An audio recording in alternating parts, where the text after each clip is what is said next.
Hello friend, welcome to Jhilam's kitchen blog. আজকে আমি তোমাদের জন্য নিয়ে হাজির হয়েছি গোবিন্দভোগ চালের ভুনা খিচুড়ি রেসিপি। এই বর্ষার দিনে খিচুড়ি খেতে কিন্তু দারুণ ভালো লাগে। তোমাদের যদি আমার এই রেসিপিটি পছন্দ হয়ে থাকে তাহলে তোমরা লাইক, শেয়ার আর কমেন্ট অবশ্যই করো।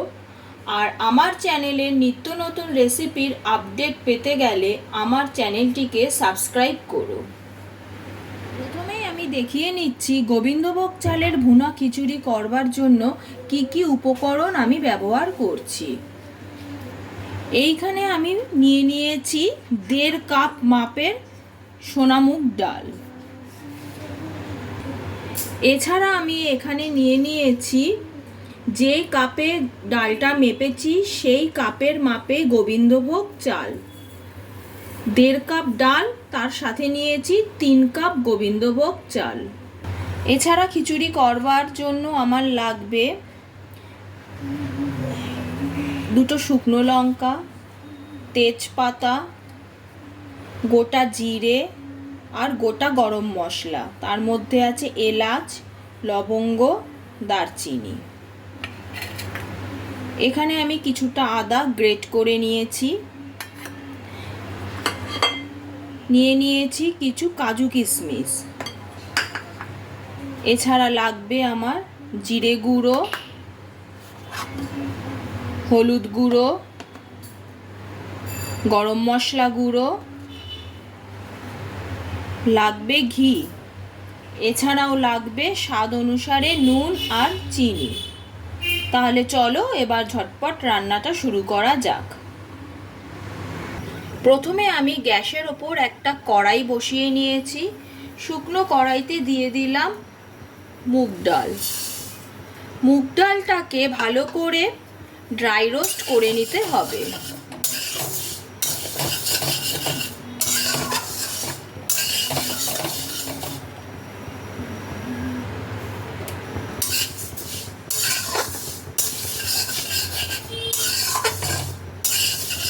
খেয়াল রাখতে হবে যেন ডালটা পুড়ে না যায়। হালকা রং ধরলে এটাকে নামিয়ে নিতে হবে। ডালটা আমার প্রায় রোস্ট করা হয়ে গেছে। দেখো ডালের কালারটা চেঞ্জ হতে আরম্ভ করেছে আর ডালের থেকে একটা সুন্দর গন্ধও বের হতে আরম্ভ করেছে। ডালটা ভালোভাবে রোস্ট করা হয়ে গেছে। এবার এটাকে একটা আলাদা পাত্রে তুলে ভালোভাবে ধুয়ে নিতে হবে। ডালটাকে একটা আলাদা পাত্রে তুলে নিয়েছি। এবার চাল ডালটাকে একসাথে ভালোভাবে ধুয়ে জলটা ঝরিয়ে নিতে হবে। এবার কড়াইতে নিয়েছি খানিকটা সর্ষের তেল। তেলটা গরম হয়ে গেছে। এবার এর মধ্যে দিয়ে দেব একে একে ফোড়নগুলো। দিয়ে দিচ্ছি গোটা শুকনো লঙ্কা, তেজপাতা, গোটা জিরে,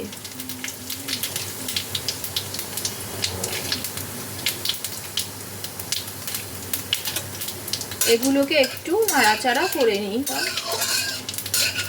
এবার আমি এর মধ্যে দিয়ে দিচ্ছি গোটা গরম মশলা।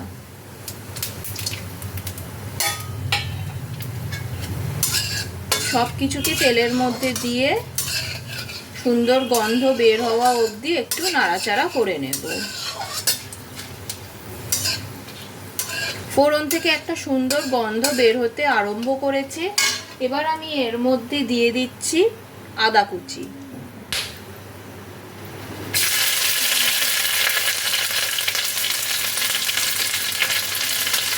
আদাটাকে তেলের মধ্যে খানিকক্ষণ ফ্রাই করে নেব, যতক্ষণ না আদার কাঁচা গন্ধটা চলে যায়।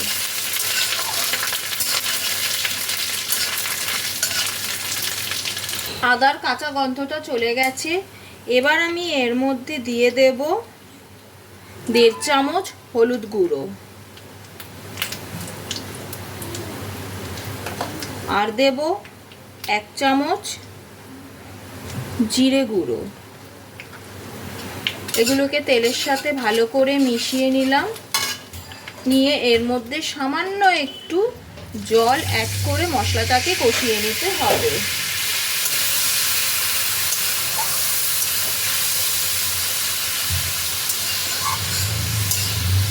মশলাটা কষানোর সময় এর মধ্যে দিয়ে দিচ্ছি সামান্য পরিমাণে নুন।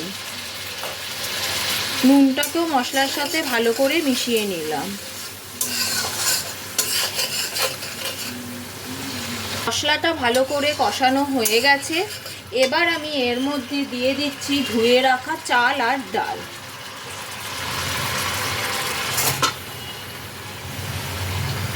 চাল আর ডাল দিয়ে মশলার সাথে ভালো করে মিশিয়ে নিতে হবে। এই সময় কিন্তু আঁচটাকে লো টু মিডিয়ামেই রাখতে হবে, বেশি আঁচ দিলে পুড়ে যাওয়ার সম্ভাবনা থাকবে। ভালো করে মশলার সাথে চাল ডালটাকে মিশিয়ে নিতে হবে।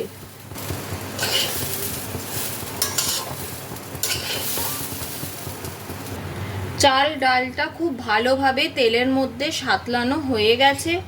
এবার আমি এর মধ্যে অ্যাড করব গরম জল।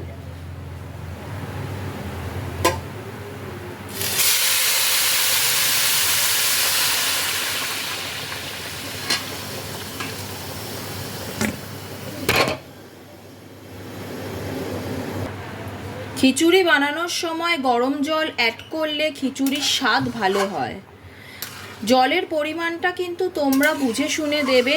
যদি একটু নরম নরম খিচুড়ি খেতে চাও তাহলে জলের পরিমাণটা একটু বেশি দেবে, আর যদি শুকনো থকথকে মতন খেতে চাও তাহলে জলের পরিমাণটা একটু কম দেবে। আমি এখানে একটু শুকনো শুকনো টাইপের খিচুড়ি করছি। জলটাকে এটার সাথে ভালো করে মিশিয়ে এবার জলটা ফোটা অবধি আমি অপেক্ষা করব।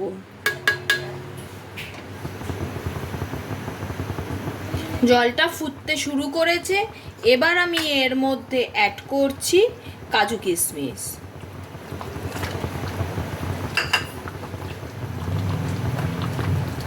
দিয়ে দিচ্ছি কটা চেরা কাঁচা লঙ্কা।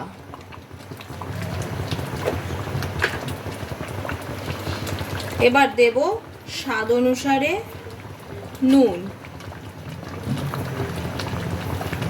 এর আগে একবার নুন দিয়েছিলাম, সেভাবে হিসাব করে আবারও খানিকটা নুন দিয়ে দিলাম।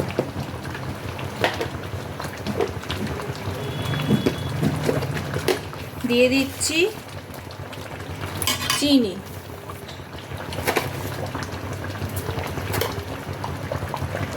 সব কিছুকে একসাথে আবারও ভালোভাবে মিশিয়ে নেব। এটা কিন্তু অনবরত নাড়তে হবে। গোবিন্দভোগ চাল কিন্তু সিদ্ধ হতে খুব বেশি সময় লাগে না। ভুনা খিচুড়ি আমার তৈরি প্রায় কমপ্লিট। এবার আমি ওপর থেকে দিয়ে দিচ্ছি গরম মশলা গুঁড়ো।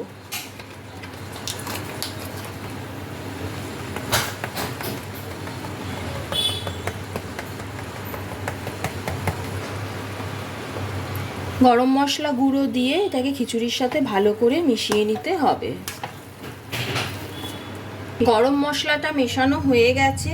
এবার ওপর থেকে দিয়ে দিচ্ছি ঘি।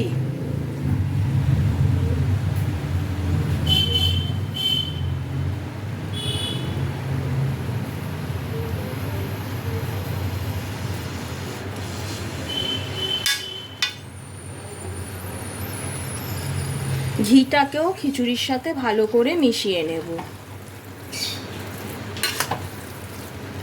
ভুনা খিচুড়ি কিন্তু আমার একদম রেডি। স্বাদে গন্ধে এটা কিন্তু একেবারে অতুলনীয়। আমার একদম তৈরি গোবিন্দভোগ চালের ভুনা খিচুড়ি।